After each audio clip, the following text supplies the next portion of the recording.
পাকিস্তানের এক ওস্তাদ তার ছাত্রকে জিজ্ঞাসা করছিল, বাপ এতদিন তো তোরে পড়াই, আজকে আমি তোরে জিজ্ঞাসা করব, উত্তর দে, পারবি?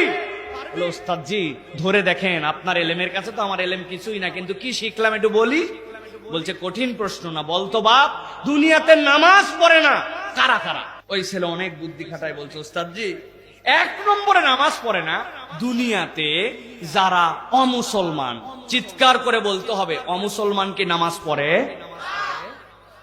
হিন্দু ভাইরা নামাজ পড়ে? খ্রিস্টানরা নামাজ পড়ে? তাহলে কে এক নম্বরে নামাজ পড়ে না? অমুসলমান। বলছে, বাহ দারুণ বলছিস তো, এবার দুই নম্বরটা বল। বলতো, ওস্তাদ জি দুই নম্বরে দুনিয়াতে যারা অজ্ঞান আর দুনিয়াতে যারা পাগল এরা নামাজ পড়ে না। অজ্ঞান লোকের উপর কোন নামাজ আছে?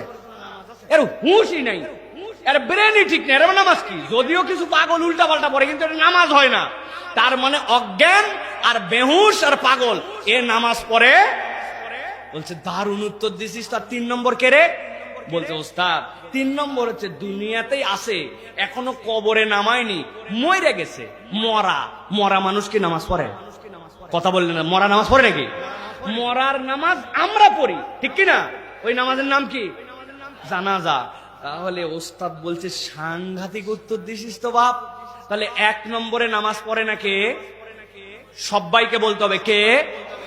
অমুসলিম। দুই নম্বরে অজ্ঞান, দুই নম্বরে, তিন নম্বরে মরা। বলেন তিন নম্বরে।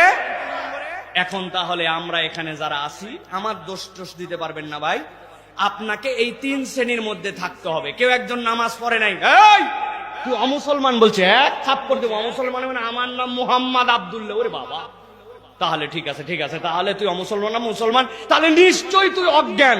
বলতে, তোর কি হুঁশ তোর আছে না নাই? ব্যাক কল, তোর সাথে আমি মুখে মুখে কথা বলতেছি, আমার অজ্ঞান বলিস কেন? বল তুই পাগলা। বলছে, কিল দিছি, দিছি কিন্তু।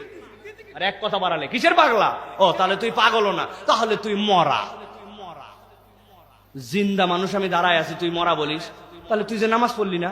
এই তিন শ্রেণীর বাহিরে হলে তো তোমার নামাজ আছে, আর তিন শ্রেণীর মধ্যে নামাজ নাই। কথা কি বুঝা গেছে? তাহলে আমরা কি এই তিন শ্রেণীর ভিতরে আছি না বাইরে আছি? কারা কারা ভিতরে আছে হাত উঠাই। কারা মরা, অমুসলমান, অজ্ঞান, কারা কারা দেখি এই জায়গায়?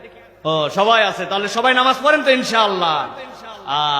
আজকে থেকে এই ওয়াজটা করে গেলাম, ঘরে ঘরে এই ওয়াজটা পৌঁছাবে। বন্ধুর সাথে বন্ধুর দেখা হলে বলবে, সাইফুল্লাহ ভাই আইছিল, একটা গল্প করছে, দোস্ত আয় শোন। পারবেন এই গল্প করতে? মনে থাকবে তো ইনশাআল্লাহ? আর কোন ডোজ দেওয়া লাগবে না, বাকি ডোজ ওই বুঝে খা, সারাদিন বুঝবে।